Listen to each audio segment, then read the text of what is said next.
एक कहावत है कि माँ मेरी दुनिया तेरे आंचल में। लेकिन आज की कहानी में कुछ अलग हो जाता है कि एक बेटा 30 साल के बाद अपनी माँ से जब मिलता है तो माँ उसके स्वागत में अपने आंसुओं को बहाती है और उसके आँखों से पानी निकलता है। और उसकी जो बड़ी बहन होती है वो ऐसे बोलती है कि हाँ ये मेरा भाई है। लेकिन जब उसी भाई से कुछ ऐसी बातें होती हैं तो कहीं ना कहीं उन उन उस बेटे पर उस बहन और उस माँ के कुछ सवालिया निशान लग जाते हैं। ऐसा क्या होता है इस कहानी में, वही आज जानने की कोशिश करेंगे। आज के समय में और आजकल ये ट्रेंड चल रहा है और उस बेटे की कहानी चल रही है। सोशल मीडिया पर बड़ी तेज़ी से इस लड़के की वीडियो वायरल हो रही है, जो कि लगभग 30 साल का लड़का है और वो इस परिवार को अपना परिवार बता रहा है। और आने के बाद वही लड़का उस परिवार से हिसाब मांगता है कि हमारा हिस्सा कहाँ है, हमारी प्रॉपर्टी कहाँ है। तो दोस्तों, इस घटना में आप बराबर बने रहिएगा और घटना को बारी बारी समझने की कोशिश करते हैं और आशा करते हैं कि आप अपने परिवार, अपने परिजनों के साथ बेहद खुश, मस्त और खुशहाल लाइफ एंजॉय कर रहे होंगे। तो कहानी में आगे बढ़ने से पहले आपसे बस वही एक छोटी सी रिक्वेस्ट कि अभी तक अगर आपने हमारे चैनल को सब्सक्राइब नहीं किया है तो सब्सक्राइब कर लें, एक लाइक करके एक छोटा सा कमेंट अवश्य कर दिया करें। तो नमस्कार, आदाब, सत श्री अकाल। मैं अजय कोहली। आज की जो सच्ची घटना मैं आपको सुनाने जा रहा हूँ, ये घटना उत्तर प्रदेश, दिल्ली और नोएडा के एक सम्मिलित एक गांव से, एक शहर कहा जाए उसको, कस्बा कहा जाए, वहाँ से है। एक 31 साल का लड़का जो कि एक खोड़ा इलाका पड़ता है, जो कि कुछ क्षेत्र जो पूर्वी दिल्ली पड़ती है उसमें पड़ता है और कुछ क्षेत्र उसका नोएडा में पड़ता है और ज़्यादातर क्षेत्र उसका गाज़ियाबाद, साहिबाबाद में पड़ता है। दरअसल इस कहानी में कुछ ऐसा होता है कि आज से लगभग 30 साल पहले एक लड़का एक परिवार से गायब हो जाता है। उसकी बहन और वो भाई दोनों स्कूल जाते हैं और स्कूल जाने के बाद उनकी अनमनी हो जाती है, कुछ आनाकानी हो जाती है बहन भाई में, क्योंकि बहन बड़ी थी और भाई छोटा था, इसलिए कुछ आनाकानी हो जाती है। उसके बाद जो भाई था वो साइड में चलने लगता है और बहन कुछ आगे चलने लगती है। इसी बीच उसका अपहरण हो जाता है। एक ऑटो आता है और ऑटो में उस लड़के को बैठा लिया जाता है, उसको खींच लिया जाता है और उसके बाद फिर ऐसा होता है कि वो राजस्थान के जैसलमेर ज़िले में पहुंच जाता है। वहां जाने के बाद उस लड़के को अभी तक लगभग 7-8 साल का वो बच्चा था और उसके बाद वहाँ ले जाने के उससे बहुत सारा काम कराया जाता है और उसके बदले में उसको एक रोटी और चाय मिलती थी। दरअसल ये चाय और रोटी की कहानी एक बहुत लंबी कहानी बन गई। आज सोशल मीडिया पर ये बात बहुत ज़ोर शोर से चल रही है, क्योंकि इस लड़के ने जो इतिहास बताया और जो अपनी पूरी गाथा सुनाई उस थाने में, खोड़ा थाने में, यहाँ पर बहुत एक अजीब कहानी बन जाती है। दरअसल ये लड़का जो होता है ये वहाँ पहुँच जाता है राजस्थान में। उसके बाद इसको जो जैसे भी प्रताड़नाएँ दी गई और फिर कई एक बातें हुई, लगभग 30 साल ये वहाँ रहता है। उसके बाद एक ट्रक ड्राइवर इसको मिलता है जो कि अपने यूपी का होता है और उससे ये संपर्क में आता है और उसके बाद उसको ये अपनी पूरी हिस्ट्री बताता है। और उसके बीच में 8 साल से और 30 साल के बीच में इसने कभी न पैसे देखे थे और न ही कभी इसने टीवी देखी थी, न ही इसने कभी फ़ोन देखा था, न कभी इसने रसगुल्ले खाए थे। आज की कहानी कुछ इस प्रकार से है कि आप सुनेंगे तो हंसेंगे और इस कहानी में कुछ ऐसा होता है कि कुछ बनावटी है और कुछ फ्रॉड है, क्योंकि आज के समय में कुछ लोग इस प्रकार से फ्रॉड करते हैं कि फ़ोन से किसी के पैसे हड़प लेना, किसी के बैंक अकाउंट को खाली कर देना या कुछ अन्य अन्य बातें, कई एक प्रकार के फ्रॉड होते हैं। लेकिन आज एक कहानी इस प्रकार से है कि ये लड़का जो है इसका फ्रॉड ही सबसे अलग है, जो कि आज ट्रेंड में चल रहा है। दरअसल ये लड़का वहाँ रहता है, उसके बाद में जब एक ट्रक ड्राइवर से मिलता है और उसके बाद ये नोएडा आ जाता है और दिल्ली आता है, उसके बाद फिर ये यूपी में आ जाता है, जो साहिबाबाद, गाज़ियाबाद जिला में पड़ता है।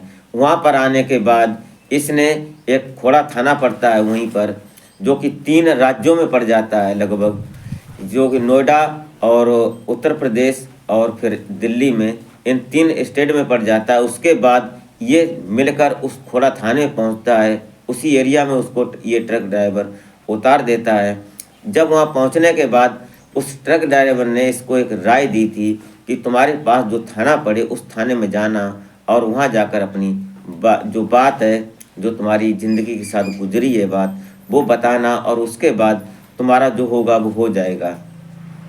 अब ये लड़का दिमाग से थोड़ा मेंटली मालूम पड़ रहा है। इसकी जब हमने सोशल मीडिया पर तलाश की और सोशल मीडिया के माध्यम से इसकी जानकारी जुटाई तो पता चलता है कि ये लड़का जो था ये कुछ मेंटली मालूम पड़ रहा है बात करने में, क्योंकि बिना पढ़ा हुआ लड़का है। बात करने में एक तरफ से बात करता है मुंह से और एक तरफ से इसके मुंह से हवा निकल जाती है। ऐसा क्या इस लड़के के साथ? यही लड़का कुछ दिन पहले देहरादून में एक लड़के के एक परिवार में रहा था और उस परिवार में इसने एक माँ को अपना माँ बताया था। वहाँ पर ये होता है मोनू शर्मा, और मोनू शर्मा के बाद अब यहाँ पर ये जब उत्तर प्रदेश में आता है तो यहाँ पर राजू और भीमसेन बन जाता है। दरअसल इस लड़के की बात क्या है, अब कहें लड़का कहें या वयस्क कहें या आधेड़ कहें, कुछ भी समझो आप। ये लड़का जब यहाँ खोड़ा थाने में आता है उसके बाद इस लड़के की पोल पट्टी को जब खुलती है, जब ये इसने थाने में पहुँचा तो थाने के जो थाना इंचार्ज होते हैं वो इस बात को देखते हैं कि आज से 30-31 साल पहले ऐसी कोई FIR दर्ज हुई है जिसका बच्चा गुम हुआ हो, अपहरण हुआ हो। ये सब वो तलाश करते हैं। उसके बाद इनको पता चलता है कि पास के ही खोड़ा थाने में साहिबाबाद के रहने वाले एक परिवार से एक बच्चा गायब हुआ था। जब उस परिवार को और सोशल मीडिया पर ये बात फैल जाती है और तैरने लगती है, तब जाकर ये परिवार जब उस परिवार से मिलता है तो उसमें सबसे पहले उनके जो ये मोनू शर्मा होता है देहरादून में और यहाँ राजू भीम होता है। यहाँ पर जब इससे इसकी माँ मिलती है तो माँ एक बार देखती है तो माँ कहीं ना कहीं सकते में आ जाती है और उसके दर्द के आंसू आँखों से छलकने लगते हैं। फिर कहानी शुरू होती है। उसके बाद जब उसकी बड़ी बहन जिसका नाम संतोष होता है, और जब संतोष सामने पहुंचती है तो उसको ये देखते ही बोलता है कि ये हमारी बहन है। और उसके बाद एक छोटी बहन होती है जिसको वो मोटी बोलता था। ये सब सुनने के बाद उस परिवार को विश्वास हो जाता है कि आज हमारा बेटा खोया हुआ मिल गया है 30 साल बाद। वो परिवार उसको अपना लेता है और अपने घर ले आता है और फिर परिवार में शुरू होती है पुरानी कहानी। ये जो राजू था, भीम था और यही मोनू शर्मा जो था देहरादून का, ये इतना शातिर दिमाग निकलता है कि जब परिवार में रिश्तेदार और मोहल्ला पड़ोस के कुछ लोग मिलते हैं तो ये बातें करता है कि एक ताई रहती थी जो हमको टॉफ़ी दिया करती थी। उस समय 30 साल पहले टॉफ़ी कहा जाता था और आज के समय में चॉकलेट कहा जाता है। नाम चेंज हो गया है, मॉडर्न ज़माना है। अब ये कुछ बातें समझता है उन लोगों की जो आपस में बातें करती हैं महिलाएं और पुरुष। बोलते हैं चलो तुम्हारी कोई बात नहीं, 30 साल बाद मिला तो क्या हुआ, लेकिन बेटा तो बेटा ही होता है। ये सब बातें वो समझ रहा है और देखने में सबके सामने एक पागलपन जैसा उसके सामने महसूस हो रहा है। एक दीन, एक गरीब और एक दुखी हिसाब से वो रह रहा है। अब जब उससे महिलाएं पूछती हैं तो वो बताता है कि मैं जैसलमेर इलाके में रहता था, वहाँ पर मुझे सिर्फ खाने को दिया जाता था। खाने में 1-2 रोटी मिल जाती थी और साथ में चाय मिलती थी, लेकिन उसके बाद उसने अपनी इस दुनिया में कभी कुछ देखा नहीं। आप लोग बोलते हैं कि सभी लोग की फ़ोन होता है, टीवी होती है, गाड़ी होते हैं, पैसे होते हैं, ये उसने कुछ देखा ही नहीं था। लेकिन जब पुलिस इस पर इन्वेस्टिगेशन करती है खोड़ा थाने की और कुछ लोग जो पुलिस के आला अधिकारी इस पर इन्वेस्टिगेशन करते हैं कि ऐसा फ्रॉड हो रहा है, हो सकता है कि कहीं ना कहीं इन परिवार के साथ धोखा कर रहा हो, तो पुलिस जब इसको रिटर्न अपने थाने में ले जाती है तो पता चलता है कि ये लड़का पहले देहरादून में भी एक परिवार के साथ इसी प्रकार से मिला था और फिर उसने यहाँ पर रहकर कुछ समय गुजारा था। और जब वहाँ से इसने आने के बाद अब इसने यहाँ उत्तर प्रदेश में ऐसी एक हलचल मचा दी।